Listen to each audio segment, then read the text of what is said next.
Então vamos lá. Como a gente já falou algumas vezes, né, sobre o núcleo do trato solitário, ele é o hub central da TAVNS, ele é o centro de distribuição das aferências da TAVNS para o resto do nosso cérebro, tá? E aí ele vai se comunicar com diversas áreas cerebrais, fazendo com que cada uma dessas possa gerar uma resposta diferente e assim a gente consiga ter os variados efeitos, né, que essa técnica pode aplicar aos nossos pacientes. Tá? Então, o núcleo do trato solitário fica localizado lá no bulbo, que é uma das partes do nosso tronco cerebral. Ele é o principal núcleo sensorial visceral. Ele recebe aferências tanto do nervo glossofaríngeo quanto do nervo vago, né? Ou seja, do nono e do décimo par de nervos cranianos, tá? A função principal dele é integrar os sinais do corpo e modular as respostas autonômicas, certo? Recebe principalmente aferências do tipo A, delta e C. As origens dessas aferências vêm de vísceras, de baroreceptores, de quimiorreceptores e também da orelha, né, através da TAVNS. Então, ela vai ser uma forma, né, a orelha vai ser um meio, vamos assim dizer, de ativação direta, né, desse núcleo do trato solitário. Esse núcleo do trato solitário, inclusive, tem grande influência na produção do GABA, como a gente já falou. Tá? E ele vai se projetar para diferentes áreas do nosso cérebro que geram diferentes tipos de respostas com a mesma aplicação de TAVNS. O que é interessante porque muitas vezes você faz uma aplicação com um objetivo e melhora diversos outros que não eram o foco principal do seu atendimento. Tá?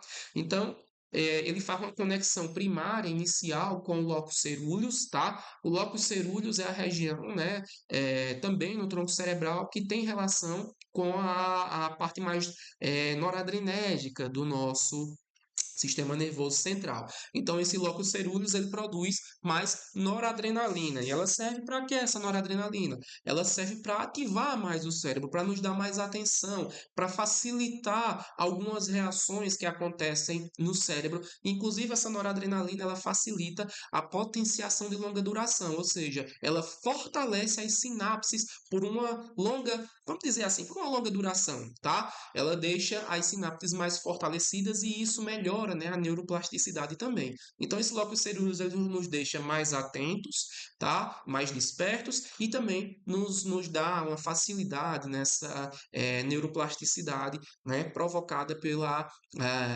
estimulação auricular do nervo vago. Tá? Os núcleos da RAF, os núcleos dorsais da RAF, produzem a serotonina, que é um neurotransmissor que tem muita relação com a regulação do humor, por exemplo, né? Então, pessoas que tenham ansiedade, depressão, às vezes têm alterações na serotonina. Muitos dos medicamentos que essas pessoas tomam, inclusive, servem, né, para redução da recaptação dessa serotonina e ela passa mais tempo lá na fenda sináptica tendo seu efeito, tá? Mas até a VNS, né, através da conexão do núcleo do trato solitário com os núcleos dorsais da RAF, faz o aumento da produção dessa serotonina, fazendo a pessoa se sentir melhor, né? Fazendo uma regulação positiva do humor das pessoas e até, dependendo do tratamento, reduzindo, né, a necessidade de uso farmacológico para o controle de questões emocionais. É, esse núcleo do trato solitário também vai se conectar com o hipotálamo, que vai gerar respostas autonômicas, certo? Respostas de alteração de frequência cardíaca, entre outras, tá? E também com o sistema límbico, né? A amígdala e hipocampo, que tem muita relação com a emoção, né? A amígdala que tem muita relação com o medo, com o status de alerta, de hipervigilância, né?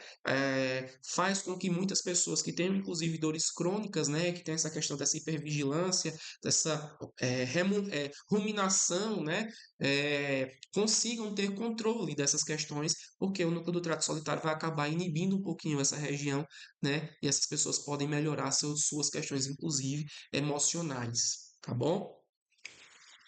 Aqui nós temos algumas questões mais anatômicas mostrando, né, então, o tanto de vias e fascículos que nós temos ali no tronco cerebral, mas o núcleo do trato solitário está aqui, ó, certo?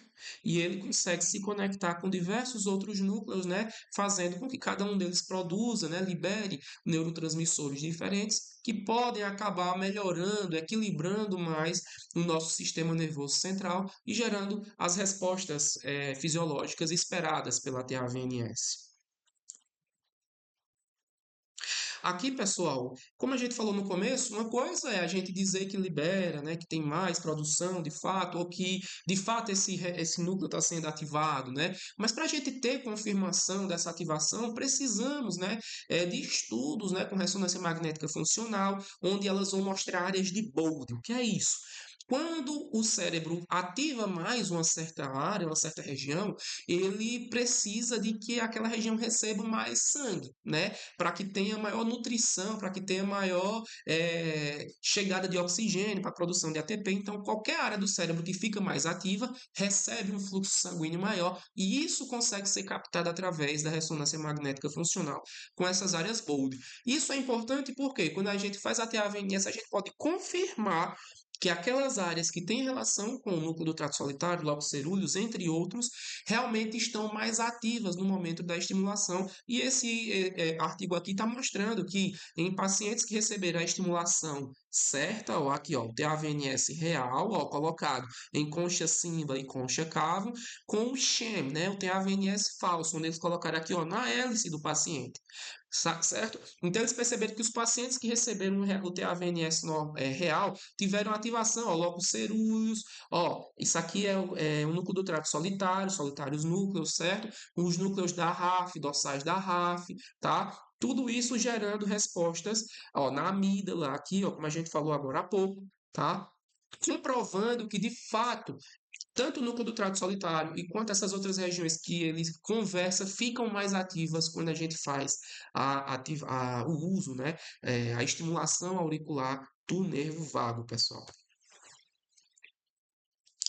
Aqui foi um trabalho diferente que eles fizeram a comparação da TAVNS com uma estimulação do ramo auricular do nervo vago, mas com TMS, que é uma estimulação magnética, tá? Ambas estimularam realmente, tá? E o artigo mostrou que o TAVNS gera respostas mais específicas, né, no cérebro, e o estímulo com a TMS gera respostas mais esparsas, mas ambas foram percebidas, né, alterações no córtex. Olha só, já na parte mais extrema, periférica, nós observamos a alteração da mudança do padrão cortical quando foram feitos estímulos com o TAVNS.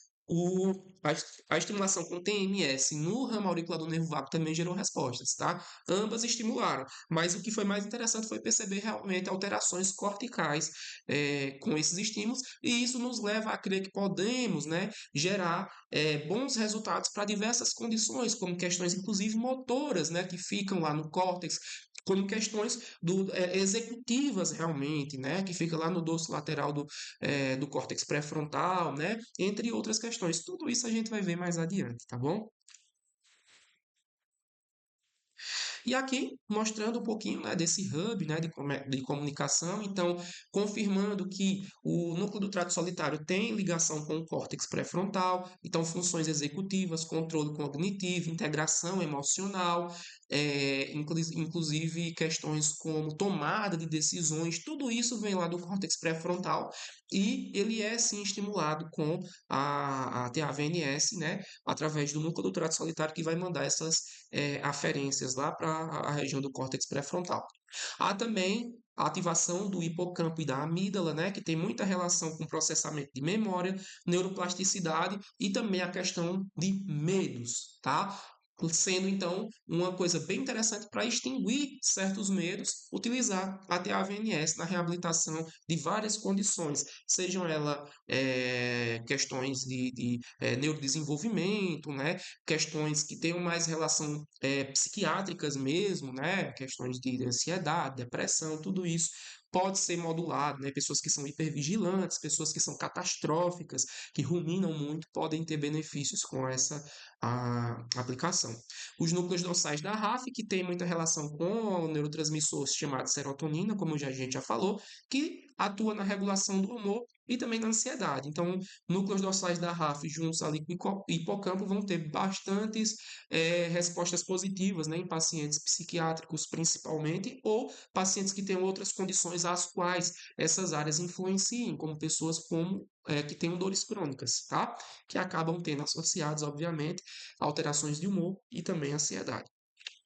E o locus ceruleus, né, que é o motor noradrenérgico, né, do nosso sistema nervoso central, que vai regular a atenção, alerta e também controle inibitório. Tá? Além de tudo, melhora a plasticidade porque cerebral, porque a noradrenalina facilita a potenciação de longa duração, né, das conexões sinápticas. Tá bom, pessoal?